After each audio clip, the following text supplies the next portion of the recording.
Yan guys, so good morning ulit. Small scale trader. Sa video na to, ang topic natin, top-down analysis. May pagkapareha siya ng konti dun sa previous video, pero may rule na kasing kasama to. So yan, intro na kaagad, tapos simulan na natin.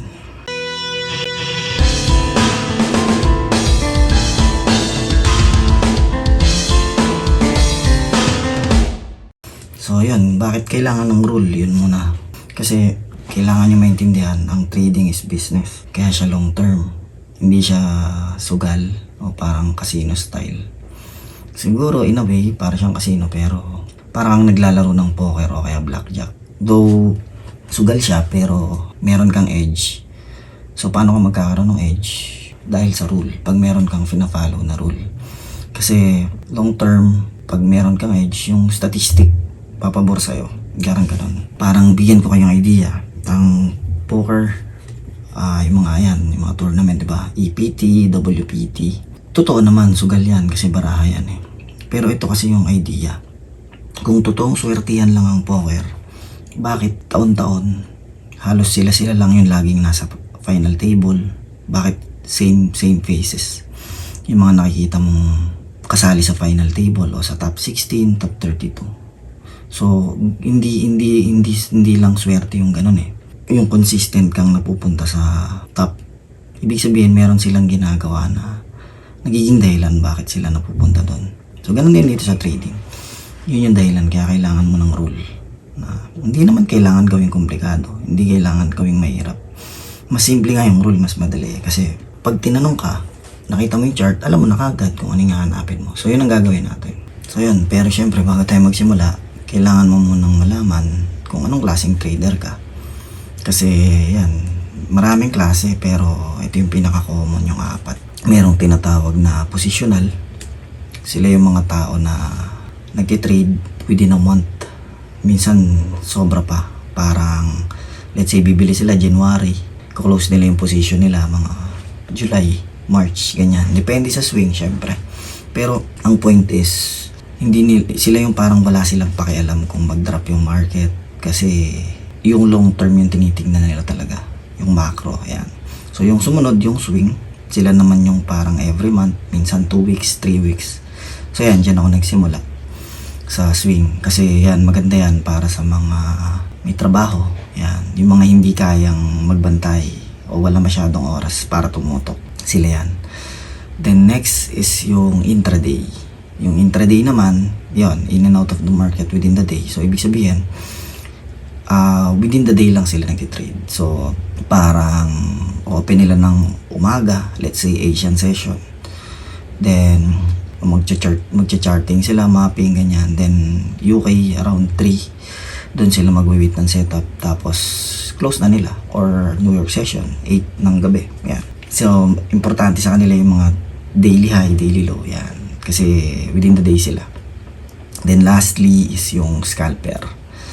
Yan yung nami-misinterpret ng mga tao kasi usually pag walang alam sa trading, ang lagi nilang sinasabi, kailangan tutok ka, kailangan nakabantay ka, kailangan laging naka-on yung PC mo para makita mo yung price movement, which is hindi. Nag-apply lang siya sa scalper.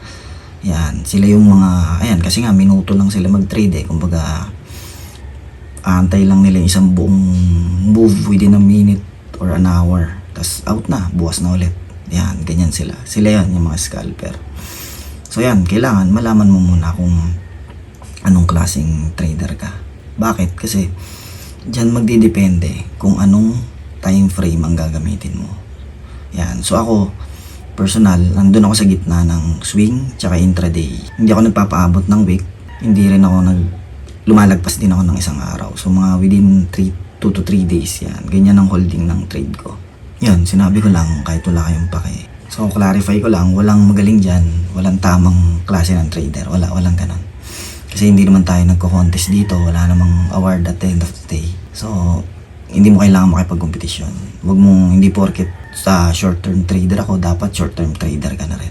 Hindi ganon. Kung saan ka depende. Kung saan fit yung katawan mo, yung utak mo, pati yung oras mo. So, yun. Bakit muna tayo naging top-down analysis. Kaya naging top-down kasi from higher time frame, bababa tayo ng lower time frame. So, yun. Sisimulan ko muna yan. Magpa-plot muna ako ng mga isusulat. Tapos, explain ko isa-isa. Okay? Yan. So, kailangan mo ng tatlong time frame. Una is yung higher time frame, which is yung directional bias. Yung middle time frame, yan yung magmamark ka ng gagamitin may rectangle para sa point of interest. Then, yung lower time frame is dun kay entry. So, ayan, sample natin yung sa swing trader. Ayan, ang bias niya lagi is weekly. Diyan niya sinisilip kung saan papunta yung direction. Tapos, sa main time frame niya is yung daily.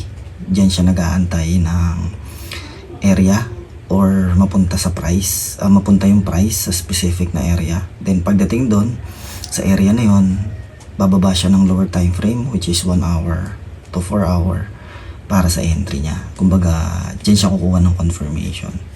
So, yon. Kaya dito maraming nalilito actually sa part na to kasi napapaglabo-labo nila. Kasi kapag yung directional bias mo is bearish, for example, so pababa, let's say ito, yan, ito. So, high, low. Usually, ang nangyayari, ang area mo or yung point of interest mo is yung ito.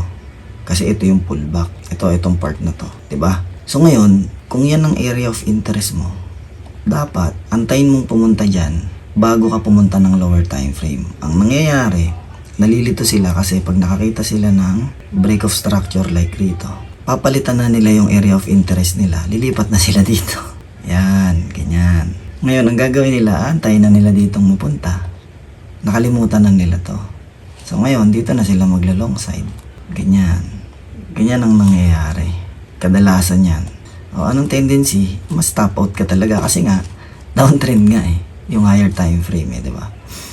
Kasi makikita mo to, mag-high yan. Low. Pagka break of structure, di ba? High, low, tas high. Kala mo ngayon, dahil pinipredict mo, ito yung area of interest. Itong area na to. Ngayon, ginagalingan mo, alam mo yung inuunahan mo yung market na, kasi area of interest to. So, ina-expect mo, pupunta dyan yung market. Ngayon, ang gagawin mo, pag nakita mo yung break of structure na to, aantay mo bumalik dito. Tapos, ilo-long side mo kasi nga, tatargetin mo to as sell target. Which is, in reality, hindi nga yun pwedeng mangyari kasi nga, hindi mabibreak tong previous lower high kasi nga, ang move is down. Okay, ang move is bearish. So, ganun nangyayari, parang inuunahan mo yung market. Parang pinipredict mo yung ginagawa niya. Which is, in reality, pwede namang mag-antay ka na lang dito. Kung hindi, hindi dumating, wag ka mag-trade. Hindi naman bawal yun eh. Hindi naman mababawasan yung laman ng account mo pag di ka nag-trade eh. Wala namang masama kung di ka mag-trade, diba? Yun yung kadalasang nangyayari. Kaya natatalo ka at ngayon, analyze ka na naman aral ka na naman ng aral. Tataka ka, bakit ka na-stop out? Kasi nga, hindi mo sinusunod eh. Hindi ka nag-aantay. Nagmamarunong ka, inuunahan mo yung market. Ang linaw-linaw naman yan. Kahit saan mo tingnan. Downtrend yan. Ginawa mo, kada ganyan, long side dito. Tapos ngayon, ito naman, lilipat ka dito. Ito naman yung panibago mong bias na. Tapos dahil ito yung naka-break, dito ka naman. Tapos pag nakita mo nag-break of structure dito, long side mo na naman, tatargetin mo to. Ulit-ulit lang mangyayari sa'yo. Imbis na ang gawin mo, mag-antay ka lang kung saan. Kagaya niyan, ito na yung bagong high. Dito ka na lang mag-antay. Huwag mo nang i-long side mula rito hanggang doon. Huwag mong gawing komplikado. Hindi naman paramihan to, lagi ko naman sinasabi, di ba? Hindi siya paramihan ng trade. Kailangan mo mag-trade yung pabor sa'yo. So, yun. Malinaw naman siguro yun. So, anyway, balik tayo dito. So, yan. So, ngayon, kung ikaw yung swing trader, ganyan yung sample ng time frame mo. Kung intraday ka naman, so malamang ang higher time frame mo, kasi walang silbi sa'yo yung weekly. Kasi intraday ka eh. Hindi masyadong, kumbaga wala ka masyadong makikitang informasyon doon. So, mag-adjust ka. So, ang intraday, like daily, tapos yung main time frame mo is 4 hour. Dito ka gagawa ng point of interest mo or yung area. Tapos entry mo is yung 1 hour o kaya 15 minutes. Ganyan. So, sa scalper naman, ang main time frame yan, 4 hour. Kasi minuto lang mag-trade yan. So, ang main time frame yan is 15 minutes tsaka 1 hour. Tapos, 1 minute o 5 minutes ang entry niyan. Kumbaga, huwag mong kakalimutan kung ano yung directional bias, point of interest, tsaka yung entry confirmation. Kailangan magtugma-tugma sila lahat. So kung yung directional bias mo is bearish, yung higher time frame mo, dapat mag-short ka lang.